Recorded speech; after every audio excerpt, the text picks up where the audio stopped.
A revival is on its way because prayer has always become the prerequisite of any fresh move of God.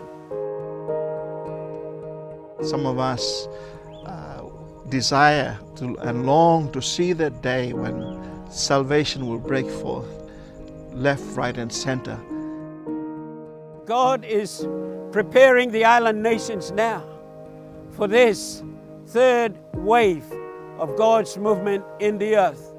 Whatever the Lord is saying to the indigenous people, this is the season. God's raising indigenous people of the land to speak prophetically into their nation and beyond the borders of their nation.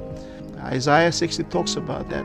Arise, shine, for your light has come, and the glory of the Lord rises upon thee. For indigenous people of the land to rise and shine and speak prophetically into their land, into their communities, and beyond. And it's only when the legal guardians of the land begin to come into the redemptive purposes of God, not only the people will respond, but all creation around them will respond. The land will respond. The waterways will respond.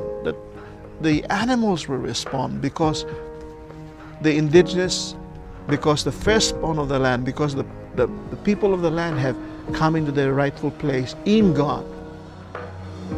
There is a spiritual Anzac that is being formed up right now. Australian intercessors, New Zealand intercessors, and South Pacific intercessors joining force together. My prayer is that many of our indigenous leaders, Christians, will rise up in the land and begin to speak prophetically into the nation and beyond. And I believe that Australia has a very strategic place in the divine purposes of God to impact the rest of the world. But Australia cannot do it without the island nations. God will set the South Pacific on fire for God. The stories that are being told is not just stories, but it's about lives that are being transformed by the power of God. I declare that Australia will be the global platform for the whole of the South Pacific to touch the rest of the world to receive Jesus as Savior and Lord.